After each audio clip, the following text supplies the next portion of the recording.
야고보서 1장 27절에 있는 말씀으로 은혜를 받기를 원합니다. 제목은 경건한 자입니다. 그래서 하나님 아버지 앞에서 하나님이 원하시는 경건은 거와 가부를 그 한란 가운데서 돌아보고 자기를 지켜 세속에 물들리지 않는 자라고 말씀하고 계십니다. 그런데 우리는 경건한 자가 되어야 할 줄로 믿습니다.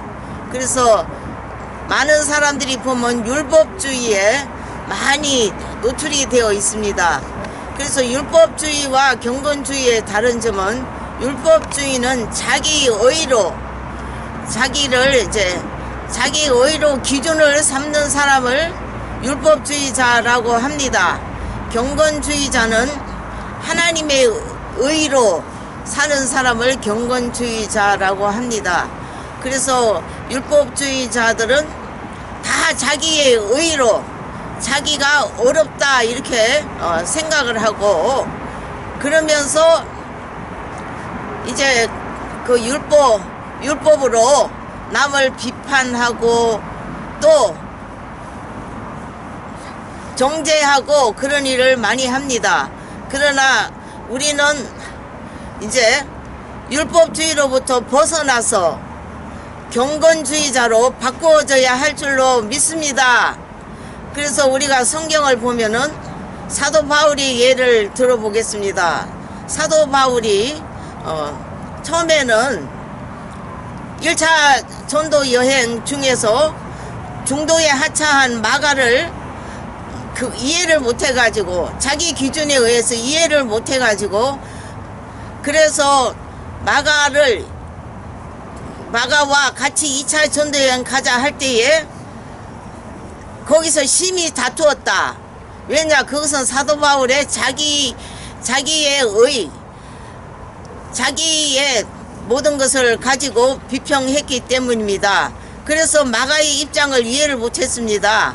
그래서 왜냐하면 사도 바울은 최고 학벌을 나왔고 사내들인 공의회 의원으로서 또 집은 부잣집에다 엄청나게 그랬는데, 나도 이렇게 전도 여행을 하면서 이렇게 고생을 해도 참고 견디는데 마가는 나보다 못하지 아니었냐, 나보다 못하면서 왜 그것을 참지 못하고 그러면서 이제 중도에 하차했나, 그렇게 해서 자기 기준을 가지고 할 때에 이해가 안 됐어요. 마가가 이해가 안 돼가지고 그래가지고 계속 비판하고 했습니다. 그러나 사도 바울이 정말 20년이라는 그 세월 동안에 많은 핍박을, 유대인들로부터 많은 핍박을 받고 또 배고픔을 견디면서 그 어려움을 다 마치고 난 20년 후에 보면은 사도 바울은 하나님의 사람으로 정말 경건주의자로 변화되었다는 사실을 기억하시기를 원합니다. 그래서 우리는 하나님의 말씀이 기준이 된 자는 하나님의 의가 있는 자, 그런 사람은 경건주의자로 말씀을 드리려고 합니다. 그래서 우리가 항상 나의 잣대로 상대방을 평가할 것이 아니라 나의 잣대로 평가하는 사람은 율법주의자라는 사실을 우리가 기억해야 할 것입니다. 그러나 경건주의자는 하나님의 말씀이 잣대가 됐다. 자기가 잣대가 아니고 하나님의 말씀이 잣대가 되어서 그래서 이제 경건주의자로 우리도 모두 변화된다는 사실을 기억하시기를 원합니다. 그래서 우리가 변화되기 위해서는 정말 우리의 신앙이 자라야 될 줄로 믿습니다. 그래서 우리가 신앙이 자라고 또 우리가 한란과 어려움 가운데서 핍박 가운데서 우리는 하나님의 사람으로 만들어진다. 하나님의 사람으로 만들어진 이것이 경건주의자가 된다는 사실을 기억하시기를 원합니다. 그래서 우리에게 주어진 한란과 연단과 또 어려움 또 핍박은 그 가운데서 하나님의 목적이 그 어려운 가운데서 있는 줄로 믿습니다. 하나님의 목적은 우리가 하나님 사람 되는 것을 목적으로 하고 있습니다. 그래서 하나님의 사람으로 이제 우리가 되기 위하여서는 우리의 신앙이 자라야 되겠고요. 그 다음에 두 번째로는 우리가 성령을 쫓아 행하는 삶을 살아야 할 것입니다. 세 번째로는 자기를 내려놓는 생활을 해야 할 줄로 믿습니다. 우리가 항상 우리가 자라는 것은 우리가 겸손해질 때에 우리가 자라나는 것입니다. 그래서 영적으로 우리가 자라기 위해서는 겸손한 자는 하나님의 말씀으로 훈련되어진 자라고 그렇게 말씀을 하겠습니다. 교만이 들어오면 우리의 성장은 멈춥니다. 자라질 못합니다. 그렇기 때문에 우리는 항상 경건한 자로서 자기를 돌아볼 수 있는 우리 모두가 되어야 할 줄로 믿습니다. 그래서 그 다음에 두 번째로는 성령을 쫓아 행하는 삶. 그래서 갈라디아서에 있는 말씀처럼 성령을 쫓아 행하라. 그러면 육신의 소욕을 이루지 못한다고 말씀하고 있습니다. 그래서 우리 생활 가운데서 욕심을 버리는 우리의 믿음의 소유자가 경건주의자인 줄 믿습니다. 그래서 세 번째로는 자기를 내려놓는 생활입니다. 그래서 자기를 내려놓는다는 것은 섬긴다는 이제 그런 뜻이 되겠죠. 그래서 제가 아는 권사님의 경우를 예를 들자면 그 권사님은 방을 옛날에 이제 주택에서 3개짜리를 얻어가지고 큰아들, 작은아들, 큰며느리, 작은며느리, 그 다음에 손주들, 권사님이 이렇게 그 식구들이 살았습니다. 그런데 그 권사님은 84세, 85세의 노인네가 정말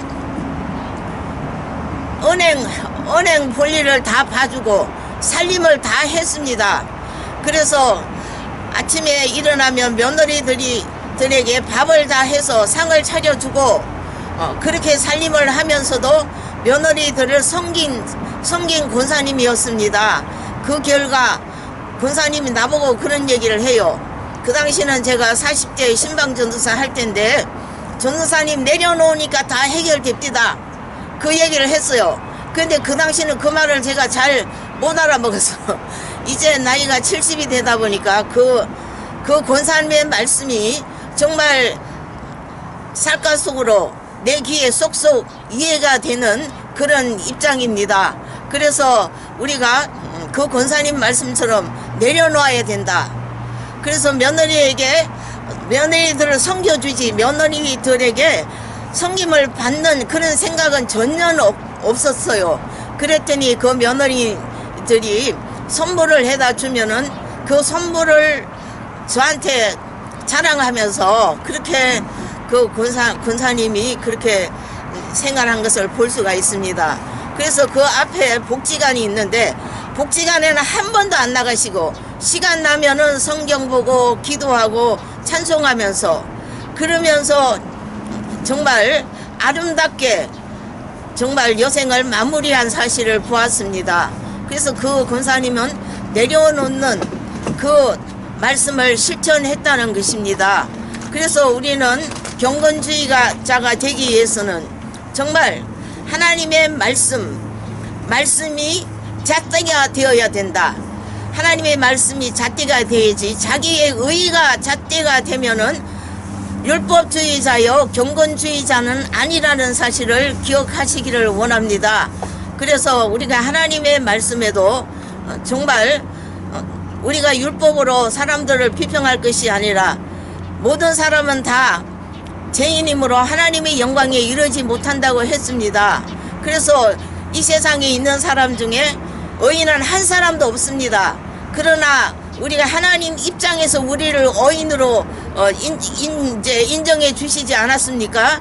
그래서 정말 우리는 율법의 사람을 벗어나서 용서의 사람, 사랑의 사람이 되어야 할 줄로 믿습니다. 그래서 우리가 정말 경건한 자는 한 번 더 말씀드리자면은 정말 자기의 믿음이 자라는 사람, 자기를 돌아볼 수 있는 사람이 경건한 자이고 그 다음에 경건한 자는 성령을 쫓아 행하는 생활을 실천하는 사람, 그 다음에 자기를 내려놓는 생활을 실천하는 이 사람이 경건한 자인 줄로 믿습니다. 그래서 우리는 정말 하나님의 말씀에 의해서 날마다 자기 자신을 돌아보고 좀 우리의 믿음이 날마다 자라나고 자기를 돌아볼 수 있는 우리 모두, 또 성령을 쫓아 행하는 우리 모두, 그 다음에 성령을 쫓아 행하니까 육체의 소욕을 이루지 못한다고 했습니다. 욕심을 부리지 않는 우리의 믿음이 되어야 할 줄로 믿습니다. 정말 엘리사의 사환 게하시는 그 욕심을 부림으로 통하여서 정말 우리가 다 알고 있듯이 그는 문둥병이 그 몸에 발하였고 그 잦아서선 그 문둥병이 내려간 이런 비참한 그런 결말을 맞이한 것을 알 수가 있습니다. 그래서 정말 자기를 내려놓는 생활, 그래서 정말 우리는 경건한 자가 되기 위하여서 날마다 하나님 앞에 우리 자신을 돌아보며 정말 하나님과 함께 동행하는 우리 모두가 되어야 할 줄로 믿습니다.